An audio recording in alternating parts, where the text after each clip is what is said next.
इस साल पौष मास के कृष्ण पक्ष की सफला एकादशी का व्रत किस दिन करें, पारण किस समय करें, तुलसी के पत्ते कब तोड़ें और दशमी तिथि के नियमों का पालन किस दिन होगा, आइए जानते हैं।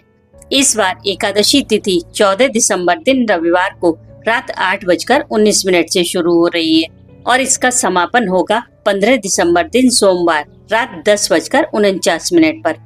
तो ऐसे में उदया तिथि की मान्यता के अनुसार सफला एकादशी का जो व्रत है वो 15 दिसंबर दिन सोमवार को ही रखा जाएगा और दशमी तिथि के नियमों का पालन 14 दिसंबर दिन रविवार को होगा। दोस्तों, एकादशी का व्रत दशमी तिथि की शाम से ही शुरू हो जाता है, या ये कह लो कि व्रत की तैयारी दशमी तिथि की शाम से ही शुरू करनी पड़ती है। हो सके तो दशमी तिथि को शाम का भोजन सूर्यास्त से पहले कर लें। अगर फिर भी आपको भूख लगे तो फलाहार लें, लेकिन शाम को चावल ग्रहण ना करें, क्योंकि एकादशी व्रत में चावल विशेष रूप से वर्जित होते हैं। अब वो जानते हैं तुलसी के पत्ते कब तोड़ें। तो देखिए, एकादशी का व्रत हो और माँ तुलसी ना करें, ऐसा कभी हो सकता है? माँ तुलसी भी एकादशी का व्रत करती हैं विष्णु भगवान के लिए और निर्जल रखती हैं। तो इस दिन ना तो तुलसी में जल चढ़ाते हैं और ना ही पत्ते तोड़ते हैं। लेकिन भगवान शालिग्राम को एकादशी के दिन तुलसी के गमले में बिठाकर स्नान करा सकते हैं, ये बहुत शुभ होता है।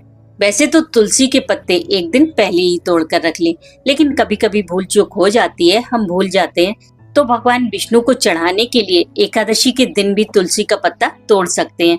लेकिन वो पत्ता आप अपने इस्तेमाल में ना लाएं, जैसे चाय वाय में डालना हो, पर हाँ विष्णु भगवान को चढ़ा सकते हैं। और अगले दिन पारण के समय इसी तुलसी पत्ते को मुंह में रखकर पहले गायत्री मंत्र बोले, फिर जल ग्रहण कर लें। व्रत के पारण का समय है 16 दिसंबर दिन मंगलवार सुबह 7:49 से 9:36 के बीच।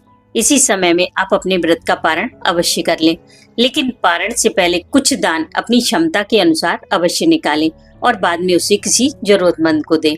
इतनी सुबह ना तो आप पूरा भोजन बना सकते हैं और ना ही कोई खाने आ सकता है। और वैसे भी एकादशी हर 15 दिन के बाद आती है, तो हर बार किसी को बुलाकर प्रॉपर भोजन कराना संभव ही नहीं है।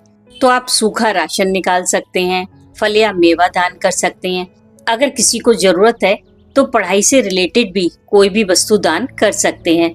अगर कुछ भी समझ में ना आए तो सिर्फ पैसे निकालकर अपने व्रत का पारण कर लीजिए। बाद में उन पैसों से किसी भी जरूरतमंद की हेल्प की जा सकती है। पारण के बाद आप भी भोग लगाकर प्रसाद ग्रहण करें। इस दिन भोजन में चावल जरूर शामिल करें, चाहे किसी भी रूप में सही। इस तरह पूरी श्रद्धा और भक्ति के साथ एकादशी का व्रत कीजिए, इससे भगवान विष्णु की कृपा अवश्य मिलती है।